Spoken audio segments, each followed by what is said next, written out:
오늘 본문의 말씀은 모세가 출애굽의 지도자로 하나님께 소명을 받는 그런 장면이 나옵니다.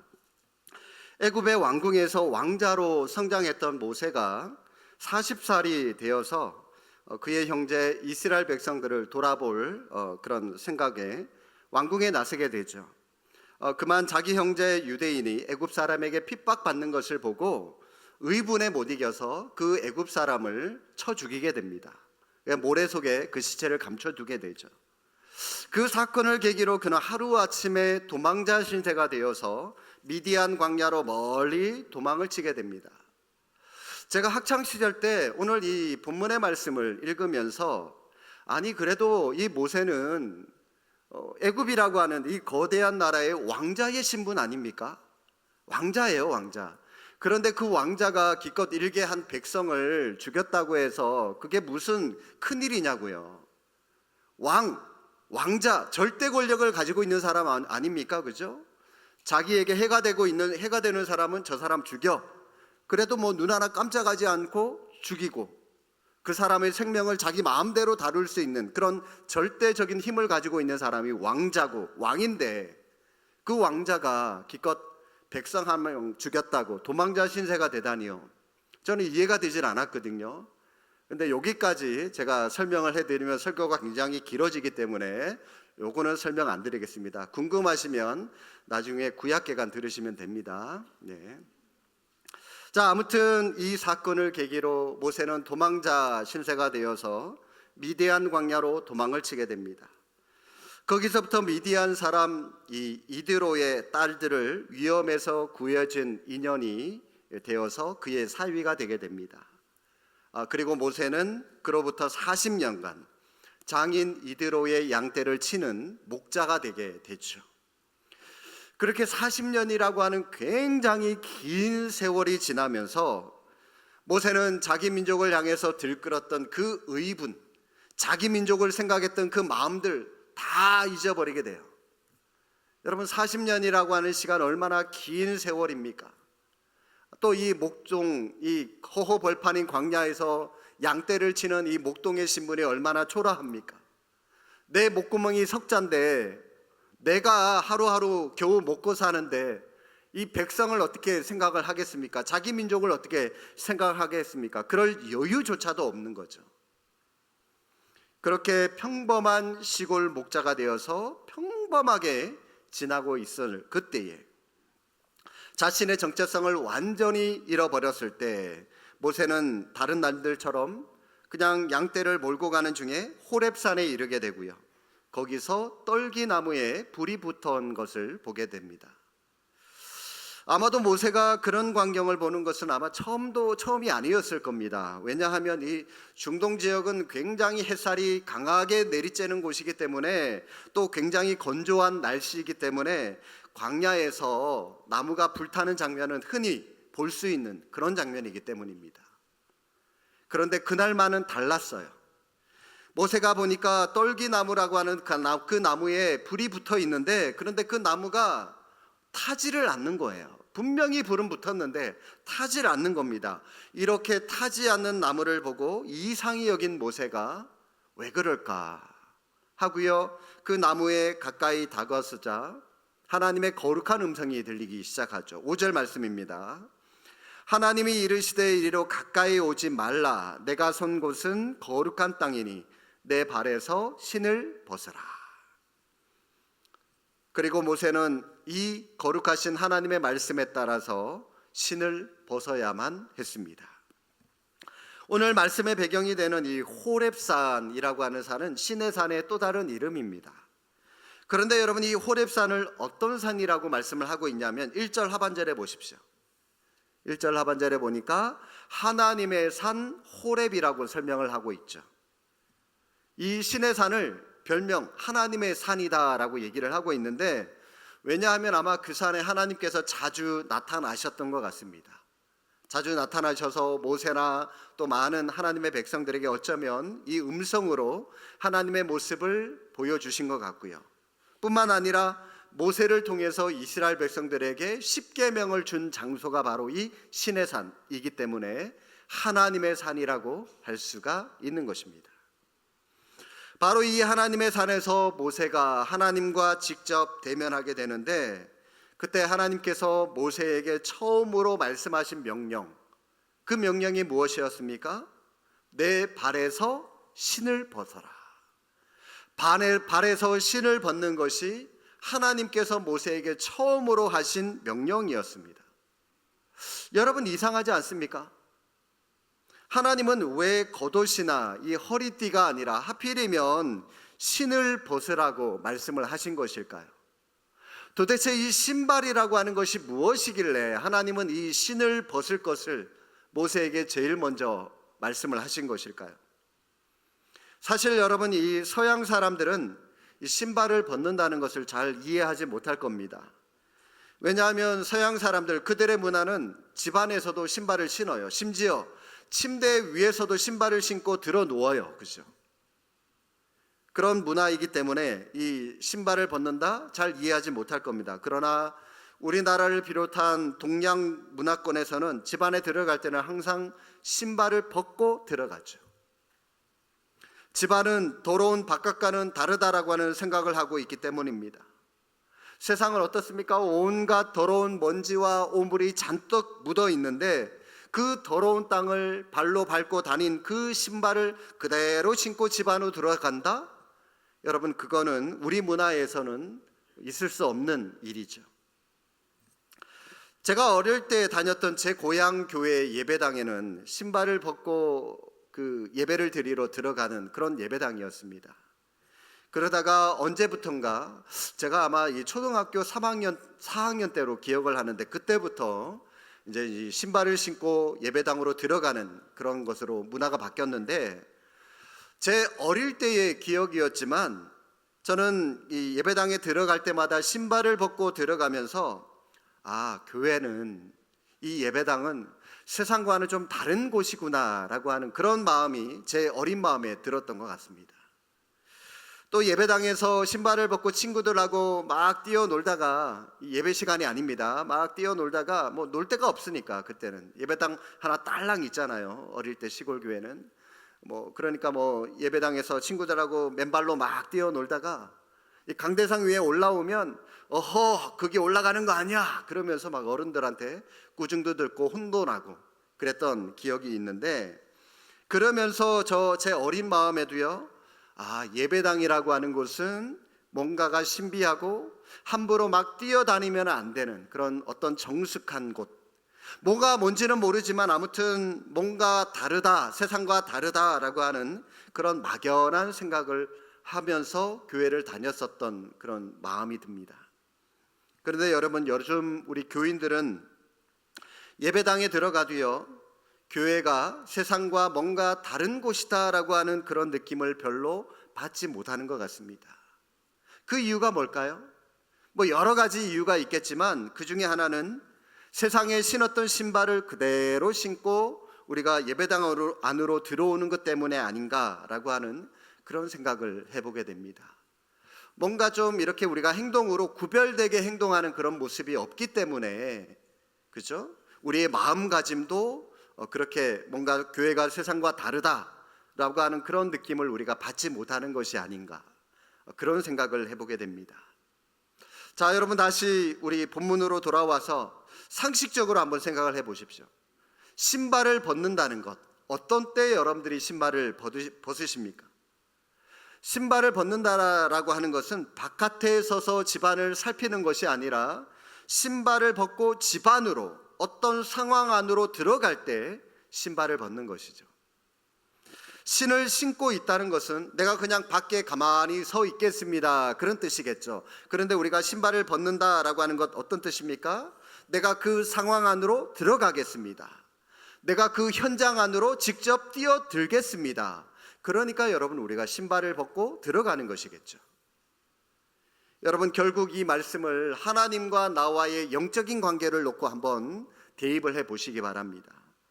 하나님과 나와의 관계에 비추어서 우리가 신발을 하나님 앞에서 벗는다라고 하는 뜻은, 신을 신고 하나님 밖에서, 세상에서 내가 하나님을 바라보는 것이 아니라 신발을 벗고 내가 하나님 안으로 들어가서 하나님의 임재를 느끼겠습니다. 좀 더 쉽게 말씀드리면 내가 신발을 벗고 쇠속에 이 찌드는 때를 내가 벗어버리고 하나님의 은혜 속으로 내가 직접 들어가겠습니다 라고 하는 그런 의미가 담겨 있는 말이 신발을 벗는 것입니다. 여러분, 신발을 벗는다라고 하는 이 말에는 우리가 흔히 알고 있는 보편적인 두 가지의 뜻이 담겨 있습니다. 첫 번째는 거룩이라고 하는 뜻이 있고요. 또 다른 하나는 자기 포기라고 하는 그런 뜻이 있습니다. 먼저는 거룩입니다. 성경에도 보시면 어떤 거룩한 신성한 장소라든지 또 죽은 사람이 있는 이 초상을 치르는 곳에 갈 때는 이 고인을 넋을 기리는 그런 의미에서 신발을 벗고 항상 그곳으로 갔어요. 오늘 본문에 하나님께서 모세를 부르실 때 신을 벗으라고 말씀하신 후에 그 이유에 대해서 말씀을 하시는데, 자, 5절 중간 말씀 한번 보시기 바랍니다. 내가 선 곳은 어떤 곳이기 때문에? 거룩한 땅이기 때문에 신발을 벗어라 라고 말씀을 하신 겁니다. 여러분, 그 땅이 왜 거룩한 땅일까요? 거룩하신 하나님께서 임재하신 곳이기 때문에 그렇습니다. 아마 여러분 이 성지순례로 시내산을, 이집트를 한번 가보신 분들은 아실지 모르겠지만 시내산은 아름다운 곳이 아닙니다. 뭐 이 나무 하나 풀 한 폭이 없는 그냥 이 돌로 이루어진, 바위로 이루어진 그냥 돌산, 바위산, 그곳이 바로 시내산입니다. 정말 형편없고 볼품없는 곳이 시내산인데, 그런데 하나님께서 그곳에 임재하시니까 그 형편없는 땅이 거룩한 땅이 될 수 있었다라고 하는 것이죠.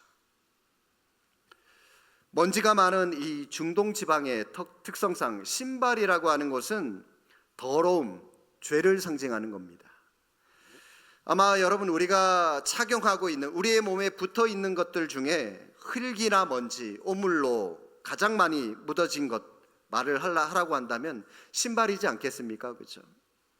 따라서 우리가 거룩하신 하나님 앞에 나아가고자 한다면 이 더러움과 죄를 상징하는 오물로 덮여 있는 이 신발을 벗어야만, 이 묵은 죄를 벗어버려야만 우리는 하나님 앞으로 나아갈 수가 있는 것입니다. 하나님은 모세에게 애굽에서 종살이를 하면서 고통받고 있는 백성들을 인도해 내라고 하는 그런 거룩한 사명을 부여해 주셨습니다. 그런데 바로 이때 하나님은 그 대업을 모세에게 맡기면서 더 튼튼하고 더 좋은 신발을 그에게 주신 것이 아니라 오히려 그가 신고 있는 신발을 마저 벗기시는 것이었습니다. 그가 지금껏 미디안 광야를 다니면서 신고 있었던 그 신부터 벗으라고 말씀을 하셨습니다. 모세는 자기가 신고 있는 그 신발을 신기만 하면 광야 어디든지 갈 수 있었습니다. 모세가 신고 있는 그 신은 모세가 어디를 가든지 그의 발이 아프지 않도록 발을 감싸주는 역할을 하는 것이었고, 그가 험한 산에 올라가거나 골짜기를 갈 때마다 미끄러지거나 넘어지지 않도록 그의 발을 지탱해주는 역할을 하는 것이었고, 그가 또 사막을 걸어갈 때는 사막의 열기로부터 모세의 발을 보호해주는, 한마디로 모세가 그 광야에서 의지할 수 있는 가장 중요한 도구가 바로 신발이라고 하는 것이죠.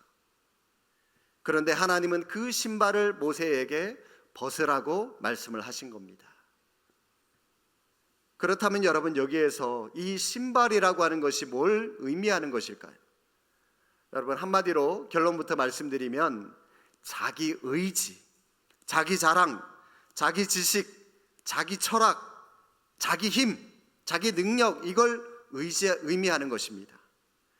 앞서 말씀드린 대로 모세는 지금까지 그 신발만 신으면 어디든지 갈 수 있었습니다. 그런데 더 이상 모세는 그 신을 신고 하나님께 나아갈 수 없습니다. 왜요? 하나님은 거룩하신 분이신데, 따라서 하나님이 임재하신 곳도 거룩한 곳입니다. 그렇기 때문에 모세는 더 이상 자기가 신고 세상에 돌아다니면서 온갖 오물로 더럽혀져 있던 그 더러운 신을 신고는 거룩하신 하나님 앞에 나아갈 수 없었기 때문입니다. 하나님이 계신 곳에 이전에 신고 다녔던 더러운 신을 신고 갈 수 없었기 때문에 하나님은 그 신발을 벗어라, 그 더러운 죄로 때묻었던 너의 죄를 벗어버려라. 그런 의미에서 신발을 벗을 것을 말씀하신 것입니다.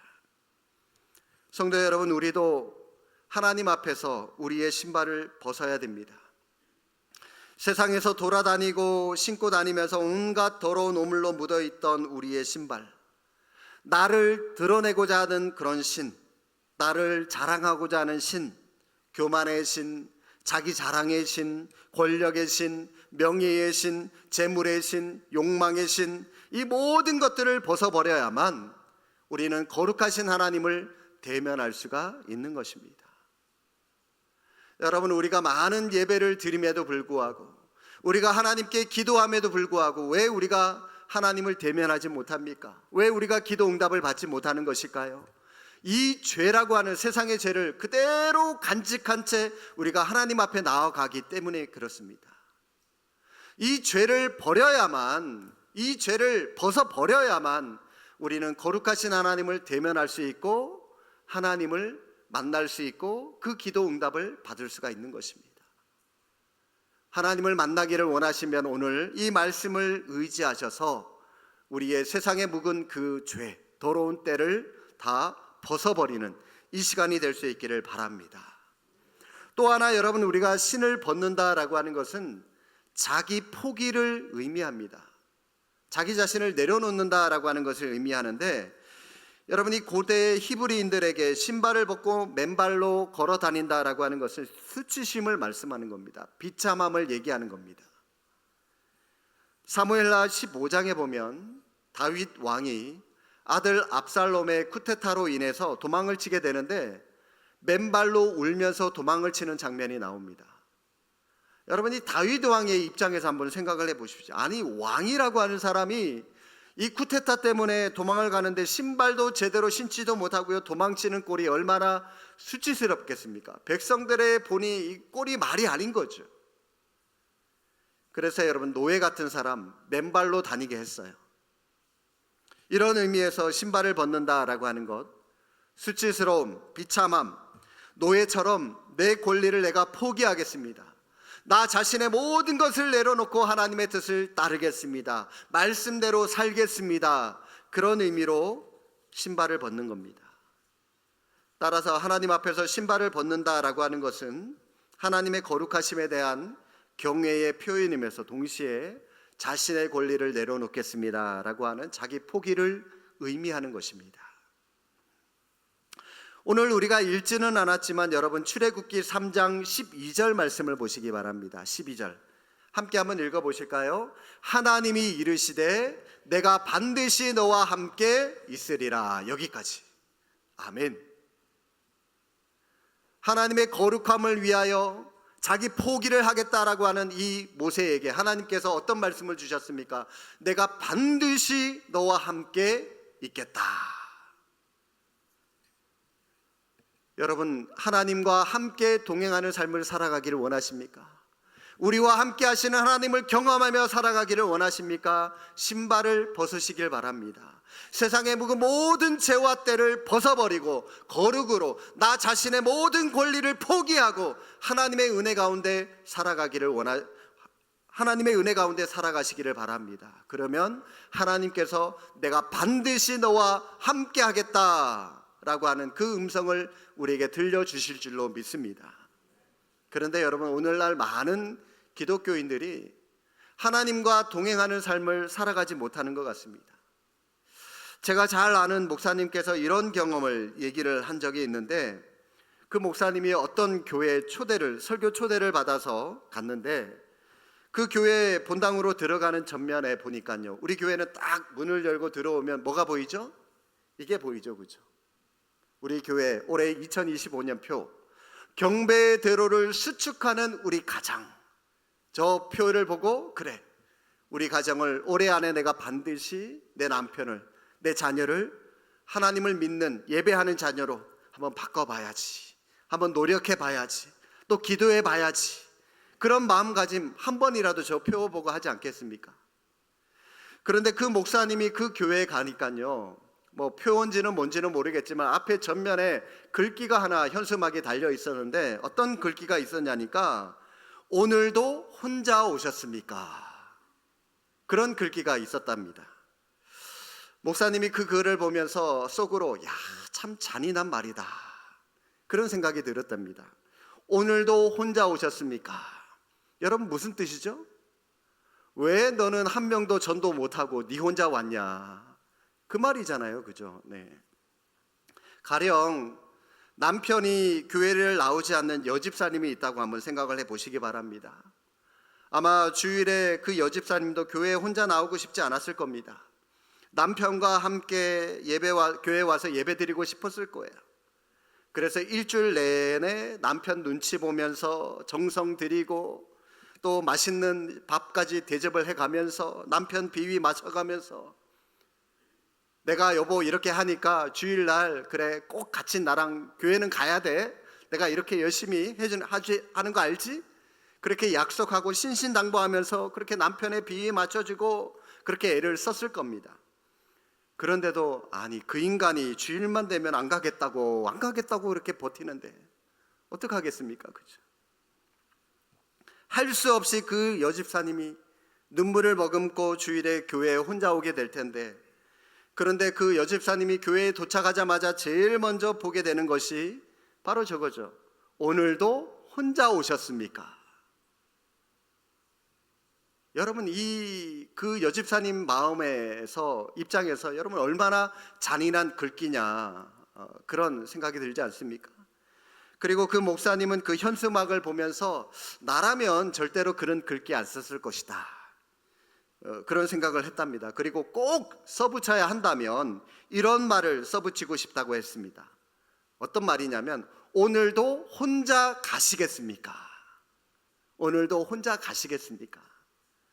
저는요, 그 목사님의 말이 굉장히 기가 막힌 말이다라고 하는 그런 생각이 들었습니다. 여러분, 교회에 혼자 오는 것 괜찮습니다. 혼자 얼마든지 올 수 있습니다. 그러나 여러분, 예배를 마치고 나갈 때는 절대로 혼자 가지 마시기 바랍니다. 그러면 누구와 함께 가셔야 됩니까? 예, 감사합니다. 꼭 주님과 함께 가시기를 바랍니다. 오늘 이 12절 말씀처럼 내가 반드시 너와 함께 하겠다 말씀하시는 우리 주님과 함께 밖으로 나가시기를 바랍니다. 그래서 우리는 교회에 와서 예배를 드리고 항상 밖으로 나갈 때마다, 또 여러분 가정에서, 직장에서, 사업장에 일을 할 때마다 하나님께서 나와 함께 하시는지 항상 점검하면서 하나님과 동행하는 삶을 살아가시기를 바랍니다. 성도 여러분, 모세가 하나님 앞에서 신을 벗기 전까지 그런 미디안 광야에서 앞도 보이지도 않고 미래도 보이지 않은, 그저 80 먹은 목자에 지나지 않은 그런 평범한 사람이었지만, 하나님 앞에서 신을 벗고 하나님의 은혜로 다시 한번 채움을 받고 다시 똑같은 그 신발을 신었을 때 그는 위대한 출애굽의 지도자로 거듭날 수 있었습니다.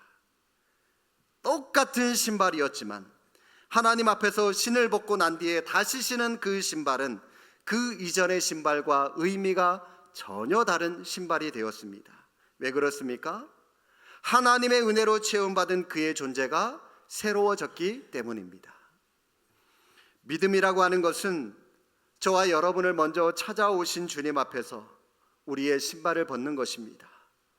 교만의 신발, 자기 자랑의 신발, 권력의 신발, 욕망의 신발, 명예의 신발 다 벗어버리고 다시 여러분 그 신발에 하나님의 은혜로 채워져서, 그래서 광야 같은 세상을 아무리 걸어가도 헤어지지 않는 신발, 우리 주님이 십자가의 보혈로 친히 마련해 주신 평안의 복음의 신발, 그 신발로 변화되어서 주님과 함께 걸어가는 여러분의 인생의 그 발걸음이 복된 발걸음이 될 수 있기를 주님의 이름으로 축복합니다. 기도하겠습니다.